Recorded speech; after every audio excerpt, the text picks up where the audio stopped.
Good morning class fourth. आज हम हिंदी व्याकरण पढ़ने जा रहे हैं। ये आपकी हिंदी व्याकरण बुक है। आज हम पढ़ेंगे चैप्टर 2।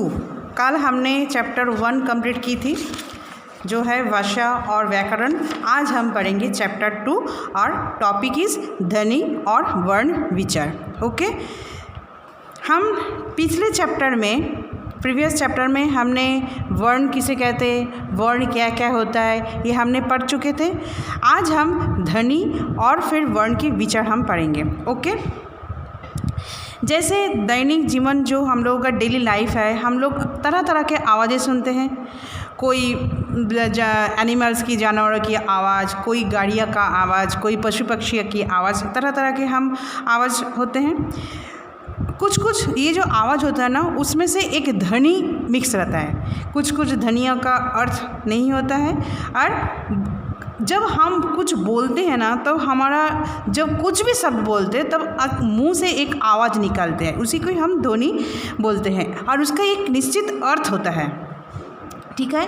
जैसे रात, कबूतर, लोहा इत्यादि सब बोलते समय हमारे मुंह से बहुत सारा ध्वनि निकलते, ध्वनि। जैसे क्या होता है, जैसे देखो हम जब रात बोलते हैं तो क्या क्या साथ बोल रहे हैं, देखो र आ त, तो र के साथ आ, रात, तो के पीछे भी एक अ की मात्रा आ रहा है, तो रात। लोहा, ल ओ की मात्रा, ह आ की मात्रा। तो ये जो ध्वनि मतलब ये जो ध्वनि है, इसी को हम बोलते हैं क्या, जो आवाज़ निकलते हैं उसी को हम ध्वनि बोलते हैं। ओके, अच्छा, ये जो ध्वनि होता है ना, ध्वनि सबसे छोटी इकाई होता है, इसको और छोटा नहीं किया जा सकता है। भाषा की ध्वनि का प्रयोग केवल बोलने के लिए होता है, परंतु वर्ण का प्रयोग बोलने और लिखने दोनों के लिए होता है। तो ध्वनि जब हम बोलते हैं उसी टाइम हम उसको यूज़ करते हैं, लेकिन वर्ण हम बोलने में और लिखने के टाइम में भी हम उसको यूज़ करते हैं। जो उसी टाइम जो हम दोनों टाइम में जो लिखते हैं यूज़ करते हैं, उसी को हम बोलते हैं लिपि। तो ठीक है, लिपि किसे कहते हैं ना, जब हम वर्ण को जब बोलने में और लिखने में यूज़ करते हैं तो उसी को हम जिस तरीक़ा से हम लिखते हैं बोलते हैं उसी को हम बोलते हैं लिपि। ओके, अभी आपने प्रीवियस चैप्टर में पढ़ा है वर्ण कितने प्रकार के होते हैं। स्वरवर्ण होता है, व्यंजन वर्ण होता है। स्वरवर्ण हिंदी में कितने होता है, स्वरवर्ण हिंदी में 11 होता है और व्यंजन हिंदी में 33 होता है। ओके, यहाँ पे देखो स्वर लिखा हुआ है, ये सारे अ से लेके औ तक ये 11 स्वर होता है, और व्यंजन जो होता है क से लेके आपका ये ह तक, ये आपका 11 व्यंजन होता है। ओके, अभी देखो इसमें हमने पिछले चैप्टर में हमने बहुत तरह तरह का पढ़ा था, जैसे अनुस्वार, फिर अनुनासिक या विसर्ग, ये सारे हमने पढ़े थे। अनुस्वार किसे कहते हैं, आप पिछले चैप्टर में पढ़ चुके हो। जब हम शब्द बोलते हैं ना, शब्द के ऊपर एक छोटा सा बिंदु या डॉट लगा हुआ रहता है और वो नाक से बोला जाता है, तो हम उसको अनुस्वार बोलते हैं। जैसे क्या, एक उदाहरण कैसे है, जैसे बंदर, मंदिर, हंस, ये एक ऊपर एक डॉट लगा के हम बोलते हैं, तो वो डॉट को हम अनुस्वार बोलते हैं। और अनुनासिक किसको बोलते हैं, जो हम सब बोलते हैं ना, वो नाक से और गले से दोनों से ही हम बोला जाता है, तो उसी को हम अनुनासिक बोलते हैं। और उसको हम चंद्रबिंदु भी बोलते हैं। जैसे क्या है, चाँद, गांव, पाँच, ये हो गया आपका चंद्रबिंदु वाला ये शब्द। ओके, अभी विसर्ग वाला शब्द क्या है, जब हम शब्द के पीछे 2 डॉट लगाते हैं, 2 बिंदु लगाते हैं, तो उसको हम विसर्ग कहते हैं। जैसे कि प्रातः, प्रायः, नमः, ये शब्द के पीछे 2 बिंदु या 2 डॉट लगते हैं। ओके, अच्छा, अभी हम क्या है, मात्राएं। हमने स्वर पढ़े थे, जितना स्वर है उतना ही मात्रा के चिन्ह है। ये मात्रा हम व्यंजन के साथ लगा के व्यंजन एक शब्द बनाते हैं। ओके, जैसे अ से लेके देखो ओ तक, ये जितना भी है, ये देखो अ से लेके ये सारी मात्रा है, ये स्वर है और इधर मात्रा है। तो ये मात्रा जो है हम व्यंजन के कभी पीछे लगाता है, कभी नीचे लगाता है, कभी ऊपर लगाते हैं, तो ये सारे हम व्यंजन के साथ लगा के शब्द बना के शब्द बनाते हैं। ओके, अभी संयुक्त व्यंजन के बारे में भी हमने पढ़ा था।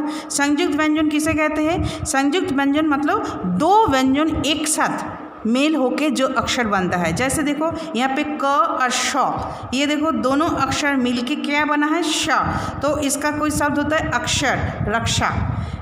नेक्स्ट क्या है ये ज और या, तो इसको मिला के एक ज्ञा हुआ, तो इसका एक शब्द क्या होता है यज्ञ अज्ञान, ये हो गया।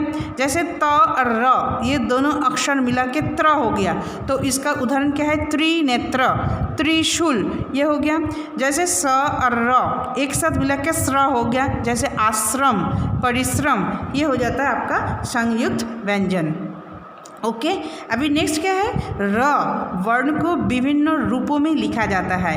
र जो होता है ना, कब जब हम उसको अक्षर के साथ मिला के लिखते हैं ना, तो उसको जो यूज़ करने का तरीका है ना वो अलग अलग होता है। कभी र ऊपर में लगता है, कभी र नीचे भी लगता है। जैसे क्या है यहाँ अगर कभी र एकदम हम अक्षर मतलब जोड़ के लिखते हैं, जैसे क्या है देखो रहमत राज रात्रि रथ, यहाँ पे हमेशा देखो र लगा के लिखे हैं। अभी कभी कभी देखो यहाँ पे भी र कैसे लिखा है उम्र, देखो उम्र, ये जो र का साउंड आ रहा है देखो नीचे आ गया, र का साउंड देखो र नीचे आ गया, उम्र विप्र प्रभु प्राण, ये जो र है ना र नीचे आ गया।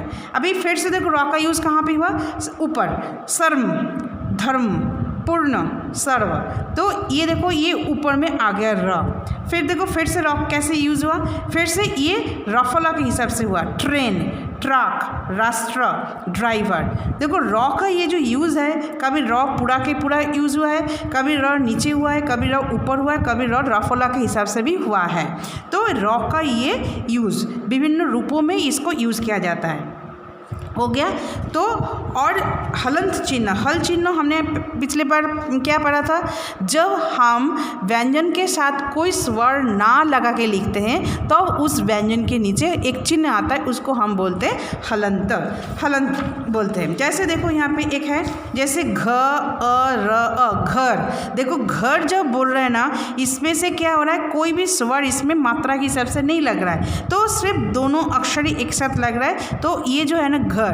जैसे देखो प ह पहाड़, ये देखो प खुद है तो उसके नीचे हलंत लग रहा है, मतलब ये खुद साउंड हो रहा है, ध्वनि के साथ हो रहा है, तो इसके नीचे ये हलंत लगेगा।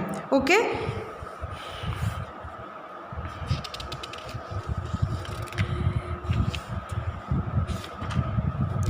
तो आज आपने इसी चैप्टर में क्या पढ़ा, तो इस चैप्टर में आपने ध्वनि और विचार के बारे में पढ़ा। ये आप अच्छा से ये घर में लर्न करोगे और रीड आउट भी करोगे। Okay thank you.